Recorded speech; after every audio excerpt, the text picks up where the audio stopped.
Kitalo Kadama Akubiddwa Masasi mu ggwanga lya United Arab Emirates so nga ne Honorable Betty Namboze embeera etandise okuterera so nga ate ne Lwaki azzeemu n'alaga maama ku social media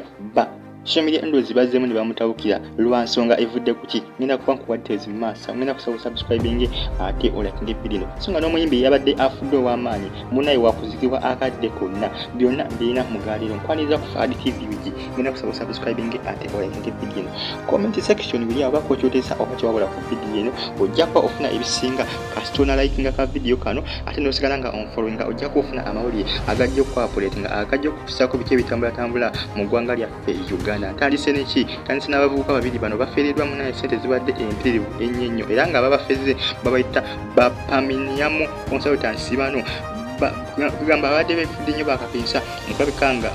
bakola ebintu ebya tours and travel kosane transport consultancy passport application kosane recruitment bano babadde bawola sente kosane okutereka sente ezaabo ababeera bakola ki bagala okubatereka sente kosane okugamba nti babadde balina ebibiina ebyobwegassi wabula bambi abavubuka bagenza okuddawo ogenda okulabika nga bagenda okukebera sente zaabwe oba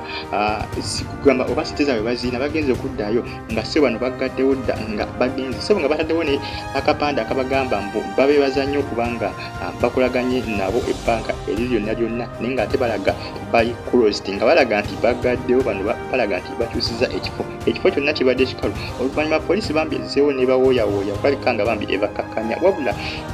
wababiseewoko okulwanagana poliisi wakati wa poliisi n'abatuuze mu kitundu ekyo abatuuze balumiza nti poliisi ebintu bino byekoze bibadde bya kisulunjo kubanga mu kujja okulabika nga ekwatagana n'abavubuka bano kubanga ate basikaasika kibadde kya kisulunjo kubanga abavubuka badde bakabya sente zaabwe abantu bano zibadde babafezi ne bambi kitalo nnyo ku sayidi ekyabavubuka bano kubanga bambi bafiiriddwa sente zaabwe empitirivu ennyo Fadi TV subscribe so nga tene Honorable Betty Namboze jjukira abantu mu ggwanga lya America era ngono bambi atandise okutereza atandise okulabika nga dengu atandise okulabika nga bugamba obulamu bwotereza jjukira ono yagwa mu kiyigo ekya Tyros era nga omutwe gwe gwakosebwa so nga tene Lwaki embeera ezzeemu okulabika nga emutabukira ku sayidi yo olw'ensonga nti azzeemu neyekubisa ekifaananyi ne maama owa Lwaki mukyala Bindeba bano batadde ekifaananyi ku social media sites eziwerako era nga ba social media endozi abasinga bamutabukidde butabukizi nga bagamba nti Lwaki bino byakoze bya kisiru nnyo ayinza atya bannayuganda basinga bategeeza nti Lwaki bamuko okubanga abalaga maama we naye nga basinga bakoze bino kiraga nti Lwaki baali tebamwagaliza kulabika nga abeera nani ne Bindeba ensonga lwaki bamutabukidde mu ntabukira bwetyo jjukira waliwo n'amawulire agadde gakafuluma ebbanga siryawala gakwatagana ku Honorable Betty Namboze Honorable Betty Namboze embeera ye eteredde essaawa zino akugamba azzaamu amaanyi essaawa zino tali bubi nnyo embeera simbi kati okupaliza bamujjukira wiiki yabadde wiiki ewedde olunaku badde olunaku lwakumeka lwakusatu wali amawulire agaali gatambula ku social media galaga nti Honorable Betty Namboze yabadde nga embeera yabadde etabuse nga embeera si nnungi okutwalizaamu ng'embeera nkalubo nnyo era bannayuganda basinga baati ne bagamba Honorable kiki ekimutuuseeko ate ku luno abasinga baali balowooza nti Honorable yabadde ateze naye ekyasinze babuukako kubanga bagamba nti embeera yabadde etabuse embeera ya Honorable Betty Namboze bakireke jjukira ali mu ggwanga lya America Lwaki ebibye byo bibi nnyo okusayidi ya Lwaki naye nga obuzibu abasinga baali bamwagaliza kulabika nga ayagala n'Ebindeba basinze okulabika nga bamwataakinga bakyasinze okulabika nga bamulumbagana olw'ensonga baali tebamwagaliza kulabika nga ayagalana nani ne mwami Bindeba bibyo ku sayidi ya Lwaki maziga gokka ku sayidi eyo so nga tino omuyimbi eyafudde mwana muwala amanyikiddwa nga Mudondo Maclean ono yadde ayimbira mu kibiina ekya Obsessions ono munne yafudde olunaku lwakumeka olunaku lwakusagwa olunaku lwakutaano yafudde essaawa mukaaga oba kyafudde essaawa nga 5 ez'ekiro olunaku lwakutaano era ng'ono agenda kuba aziikibwa akadde kunawula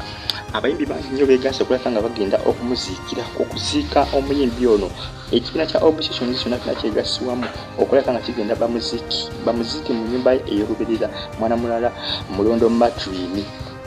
nga bambi ku side eyo kibi nnyo ku side ya mwana muwala ono ekyamuse bagamba yafudde enjaga yabadde yeekuba enjaga nyingi nnyo mu mubiri wabula ate abasinga bagamba nti baali bamanyi nga muntu munyi wa njaga baali bamanyi nga omuntu omukakamu omuntu atalina buzibu bwonna bwonna omuntu omukakamu nga tebamusuubira kulaka ng'akozesa ebiragalaga naate kyasinza obbakukako kubanga ate bagamba nti yafudde enjaga naye nga tekinabakakasibwa nti yafudde enjaga bikyali byambu bikyali byakubanga bitabala mpolampola naye ng'ate tekinabakakasibwa nti bituufu kwegamba bikyali awo bikyala bwe bityo bagamba bugambi nti yafudde enjaga naye nga si bwe kiri abasinga bebasize okulaka nga bateekako ennyo olunwe nti ayinza okuba yabadde akozesa ebiragalagala. For RTV, subscribe, like, and comment section with our content oba kiwabula ku video eno. Ensonga za mwana muwala wa obsessions okufa kwe kukyatabudde abantu abasinga ku social media kw'osa n'abayimbi abasinga ab'enjawulo bagamba nti ono yabadde akozesa enjaga kw'osa n'ebiragalagala ebikola ki ebisinga nga just yeekuba enjaga ey'empiso naye tukyalize tukakase nti kituufu mwana muwala ono yafudde ebyo oba just bya bigambo oba just byakulaka nga babatisa ng'ate si gye yafudde enjaga ng'abannayuganda abasinga gwe balumiriza. Genda kusaba subscribing ate olakinge video na comment section wili awo bako kyotesa oba kiwabula ku video. Mwana muwala ono embeera yo kati sawa zino si nnungi bayimbi bangi nnyo begamba beeyamye okulabika nga bakwasaganya mu bintu by'okulabika nga aziikibwa akadde konna essaawa yonna wabula waliwo abantu abakyali mu ggwanga lya Canada bebakyalinze okulabika nga bajja beetabe mu kuziika mwana muwala ono eyabadde omuyimbi kwegamba yaliko omuyimbi ow'amaanyi mu obsessions era nga abadde mukwano nnyo gwa Leila Kayondo ne basipasidana banna batanzi bonna yabadde mukwano gwabwe. Soka Kadama Akubiddwa ali mu ggwanga lya UAE ono akubiddwa Masasi gamutiddewo ono balumiriza nti abadde mubbi naye nga Bamukubye Amasasi bagamba nti basirikale ba ggwanga lya UAE balimu babadde ku patru nga balina gye badde batabatabali mu geto mu ggwanga lya UAE wabula ate bwe bazze nga bagoba babbi bageze okulaba nga ate n'omwana muwala naye nga ate afubutuka kati bo jjukira babadde bamanyi kino buli gwalaba nga adduka olaba mubbi kati baali basuubiza nti mwana muwala ono abadde omu kabinja ak'ababbi era bakakanyi Bamukubye Amasasi ono Bamukubye Amasasi agamutiddewo era ono afiiriddewo kumpi n'ekisaawe kya UAE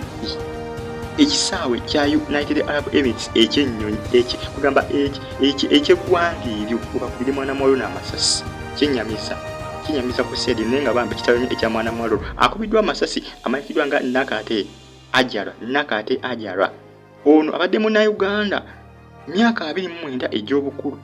wabula poliisi y'eggwanga lya UAE esuubiza okukwata bonna abakoze ekikolwa kino abali